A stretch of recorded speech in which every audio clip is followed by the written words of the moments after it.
Hello guys, എല്ലാവർക്കും എൻ്റെ YouTube ചാനലിലേക്ക് സ്വാഗതം. പതിവ് പോലെ ഇന്നത്തേത് ഒരു കിച്ചൺ, അതായത് ഉച്ചക്കത്തേക്കും രാവിലത്തേക്കൊക്കെയുള്ള പ്രിപ്പറേഷനും ഒക്കെ കാണിക്കുന്ന ഒരു വ്ളോഗാണ്. അപ്പോൾ എല്ലാവരും വീഡിയോ മുഴുവനായിട്ട് കാണണം. അങ്ങനെ പതിവ് പോലെ ചായക്ക് വെള്ളം വെച്ചിട്ടുണ്ടായിരുന്നു. ചായ റെഡി ആയിട്ടുണ്ട്. പിന്നെ അരി കഴുകി ഇട്ടിട്ടുണ്ടായിരുന്നു, അതും തിളച്ചിട്ടുണ്ട്. അതിന് റൈസ് കുക്കറിലേക്ക് വന്ന് ഇറക്കി വെക്കണം. അങ്ങനെ അത് രണ്ടും സെറ്റായി. ഇനി നമുക്ക് ബ്രേക്ക്ഫാസ്റ്റ് ഉണ്ടാക്കാം. ബ്രേക്ക്ഫാസ്റ്റ് ഇന്ന് ദോശയാണ് കേട്ടോ. ദോശനെ പറ്റി പറയുകയാണെങ്കിൽ, ദോശ എന്നുള്ളത് ഈ കോട്ടക്കൽ ഭാഗത്ത് ഒരു ദേശീയ ഭക്ഷണമാണ്. ഞാനൊക്കെ കല്യാണം കഴിഞ്ഞ് വന്ന സമയത്തൊക്കെ ഈ ഡെയിലി ദോശ, അതിക്കഴിഞ്ഞപ്പോൾ എന്ത് കറി കൂട്ടി തിന്നാലും നമ്മൾ ആ ഒരു ദോശനോട് ഒരു മടുപ്പേന്നുണ്ട്, ഒരു വെറുപ്പേന്ന്.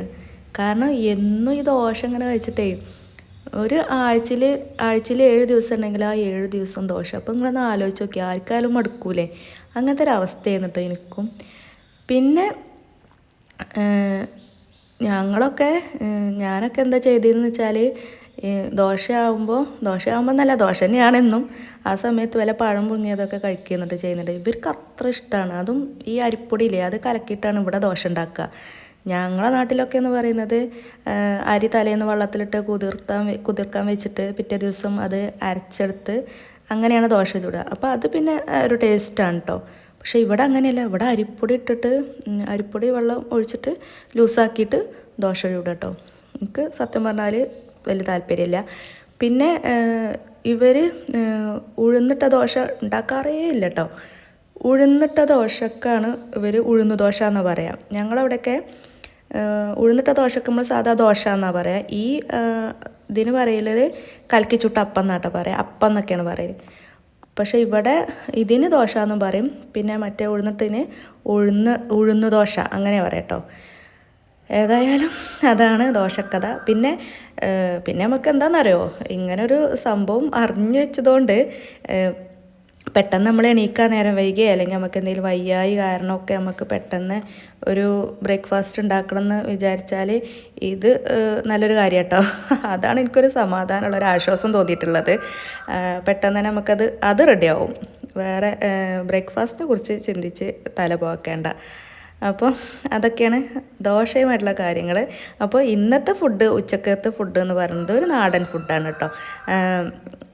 മത്തൻ്റെ ഇല ഉണ്ടായിരുന്നു, അപ്പോൾ അതൊന്ന് താളിച്ചെടുക്കണം. പിന്നെ ക്യാരറ്റ് ഉപ്പേരിക്ക് ഞാൻ സാധാരണ തേങ്ങ ചതച്ചിടാറുണ്ട്, പക്ഷേ എൻ്റെ കയ്യിൽ തേങ്ങ കഴിഞ്ഞിട്ടുണ്ട് കേട്ടോ.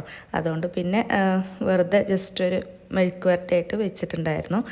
പിന്നെ മത്തൻ്റെ ഇല പിന്നെ ഞാൻ 2 ദിവസം മുന്നേ എളാപ്പാൻ്റെ വീട്ടിൽ അവിടെ പോയിരുന്നല്ലോ. അപ്പോൾ അവിടുന്ന് എളാപ്പാൻ്റെ വീട്ടിൽ നിന്ന് തന്നതായിരുന്നു കേട്ടോ മത്തൻ്റെ ഇല. അങ്ങനെ അതൊന്ന് താളിച്ചേക്കാമെന്ന് വിചാരിച്ചു. പിന്നെ ചിക്കൻ ഉണ്ടായിരുന്നു ഫ്രിഡ്ജിൽ, അപ്പോൾ അതും കൂടെ എടുത്ത് വെച്ചിട്ടുണ്ടായിരുന്നു. അത് തണുപ്പ് പോകാൻ വേണ്ടി വെച്ചേക്കാണ്. അതും കൂടി തണുപ്പ് പോയതിന് ശേഷം മസാലയൊക്കെ പുരട്ടി അതും കൂടെ ഒന്ന് ജസ്റ്റ് വറുത്തെടുക്കണം. ഞാനിങ്ങനെ ചെറിയ ഉള്ളിയും അതേപോലെ വെളുത്തുള്ളിയും ഒന്ന് ഏകദേശം ചിക്കനായി വരുന്ന സമയത്ത് ഒന്ന് ചതച്ചിട്ട് ഒന്ന് ഇട്ട് കൊടുക്കാറുണ്ട്. അപ്പോൾ അതിൻ്റെ ആ ഒരു ഫ്ലേവർ നല്ല ടേസ്റ്റാണ് കേട്ടോ.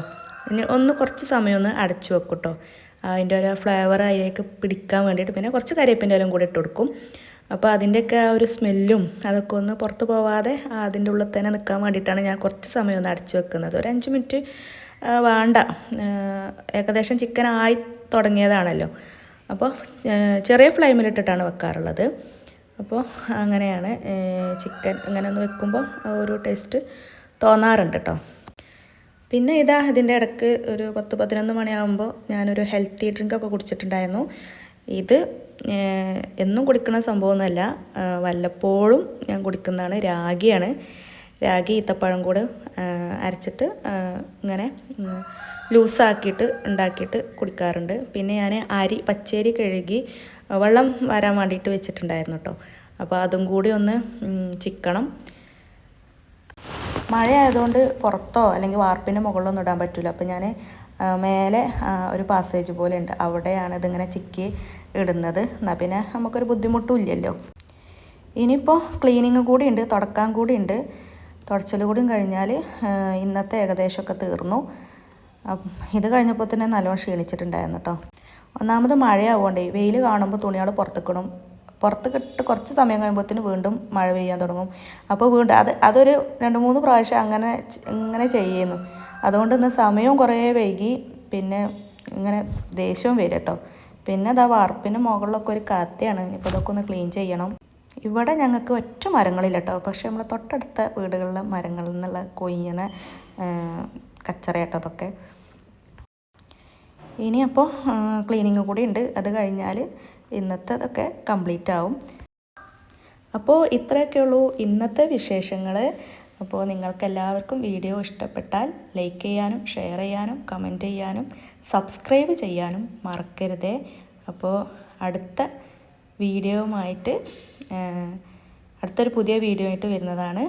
അപ്പോൾ എല്ലാവരും സബ്സ്ക്രൈബ് ചെയ്യണം.